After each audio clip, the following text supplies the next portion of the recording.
අද අපි කතා කරන්න යන්නේ මුළු ලෝකයේම අවධානය ආපසු සැරයක් යුක්‍රේනයේ දිසාවට හරවපු සිදුවීම් දෙකක් ගැන. එකක් යුද පිටියෙන්, අනික දේශපාලන වේදිකාවෙන්.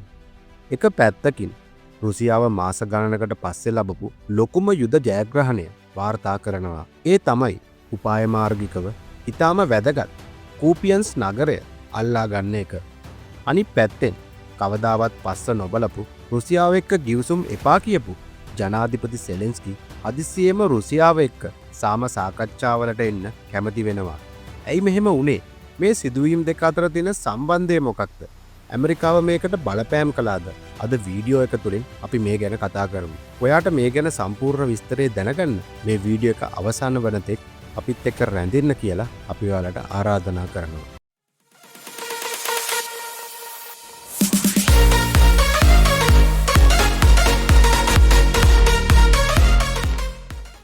මුලින්ම අපි බලමු යුද පිටියේ මොකද වුණේ කියලා. අලුත්ම වාර්තාවලට අනුව රුසියානු හමුදාව කූපියන්ස් නගරය සම්පූර්ණයෙන්ම Tamanගේ පාලනයට අරගෙන තියෙනවා. දැන් ඔයාලට හිතෙන්න පුළුවන් ඉතින් මොකද යුද්ධයේදී නගර අල්ලගන්න එක සාමාන්‍ය දෙයක් නේ කියලා. කූපියන්ස් කියන්නේ නිකම්ම නිකන් නගරයක් නෙවෙයි. මේ නගරය තමයි නැගෙනහිර යුක්‍රේනයේ තියෙන ප්‍රධානම රේල් පාරවල් පහක් එකතු වෙන තැන. සරලවම කිව්වොත් යුක්‍රේන හමුදාවට එයාලගේ නැගෙනහිර පෙරමුණට බඩු යවන ආයුධ යවන ප්‍රධාන දොරටුවක් තමයි මේ වැහුනේ. රුසියාවට මේක ලොකු වාසියක්. මොකද දැන් රුසියාවට පුළුවන් එයාලගේ හමුදාවට අවශ්‍ය දේවල් කෝච්චියෙන් කෙලින්ම එතනට ගේන්න.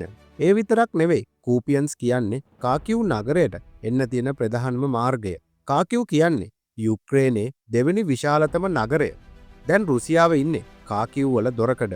විශේෂම දේ තමයි මේ නගරය 2022දී යුක්‍රේනය බොහොම අමාරුවෙන් ආපහු අල්ලගත්ත තැනක්. අවුරුදු දෙකකට පස්සේ ඒක ආපහු රුසියාව අතට පත් වෙනවා කියන්නේ යුක්‍රේන හමුදාව කොච්චර දුර්වල වෙලාද කියන එකට හොඳම උදාහරණයක්. යුද විශ්ලේෂකයෝ කියන්නේ මේ මාස ගණනාවකින් රුසියාව ලබපු විශාලතම ජයග්‍රහණය කියලා. දැන් අපි බලමු කතාවේ අනිත් පැත්ත. කූපියන්ස් වැටෙනකොටම වගේ අපිට අහන්න ලැබෙනවා සෙලෙන්ස්කි සාම සාකච්ඡාවලට කැමති වුණා කියලා. අපි කවුරුත් දන්නවනේ ඇමරිකාවේ අලුත් ජනාධිපති විදිහට ඩොනල්ඩ් ට්‍රම්ප් පත් වුණාට පස්සේ දේවල් ගොඩක් වෙනස් වුණා. ට්‍රම්ප්ගේ කණ්ඩායම ඉදිරිපත් කරපු 28 point plan එහෙමත් නැත්නම් කරුණු 28ක සාම යෝජනාවලිය දැන් මේසේ උඩ තියෙනවා. මේක සෙලෙන්ස්කිට හරිම අමාරු තැනක්. ඇමරිකාව කෙලින්ම කියලා තියෙනවා මේ යුද්ධේ නවත්තන්න ඕනේ. නැත්නම් අපි ආධාරදන එක නවත්තනවා කියලා. මේ සාම යෝජනාවලයට අනුව දැනට රුසියාව අල්ලන් ඉන්න ප්‍රදේශවල ක්‍රිමියාව ඩොන්බාස් වගේ ප්‍රදේශ රුසියාවට දෙන්න වෙනවා. යුක්‍රේනයට නේටෝ එකට බැඳෙන්න තියෙන අවස්ථා කැප කරන්න වෙනවා. සෙලෙන්ස්කි මීට කලින් කිව්වේ අඟලක්වත් දෙන්නේ නෑ කියලා. ඒත් දැන් එයාට සිද්ධ වෙලා තියෙනවා ඇමරිකාවේ වචනය අහන්න. මොකද ඇමරිකාව සල්ලි සහ ආයුධ නුදුන්නොත් යුක්‍රේනයට සතියක්වත් යුද්ධ කරන්න බැරි තත්ත්වයක් තියෙන්නේ. ඒ නිසා තමයි අකමැත්තෙන් වුණත් අපි සාකච්ඡා කරන්න ලෑස්ති කියලා සෙලෙන්ස්කි ප්‍රකාශ කළේ. දැන් අපි මේ කාරණා දෙක එකතු කරලා බලමු. ඇයි කූපියන්ස් වැඩිම මෙච්චර තීරණාත්මක? ඕනෑම සාම සාකච්ඡාවකදී වැදගත්ම දේ තමයි බාගනින් පවර් එක. නැත්නම් කේවල් කිරීමේ බලය. සාමාන්‍යයෙන් රටක් සාකච්ඡා මේසයට යන්න ඕන යුද්ධයෙන් දිනන ගමන්. එතකොට තමයි Tamanගේ කොන්දේසි දාන්න පුළුවන්. ඒත් දැන් යුක්‍රේනයට වෙලා තියෙන්නේ ඒකේ අනිත් පැත්ත.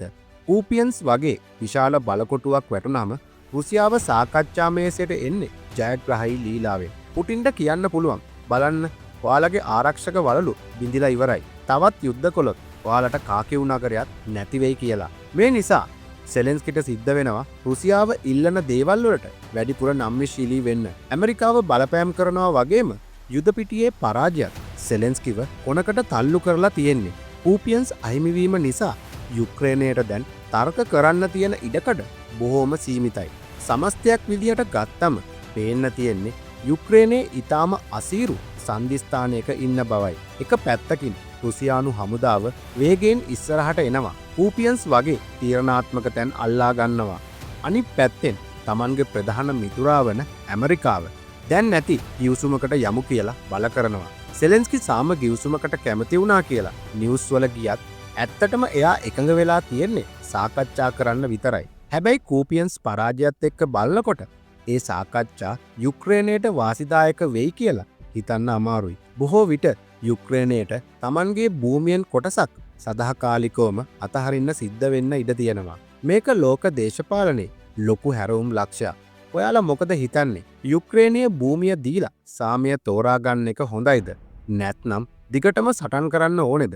ඔයාලගේ අදහස් පහලින් කමෙන්ට් කරන්න. වීඩියෝ එක වැදගත් වුණා නම් ලයික් එකක් දාන්න. යාළුවන්ටත් දැනගන්න ෂෙයා කරන්න. මේ වගේ වැදගත් යුද විශ්ලේෂණයකින් ආයෙත් හම්බෙනකන් අදට සමුගන්නවා. සියලු දෙනාටම සුබ දවසක්.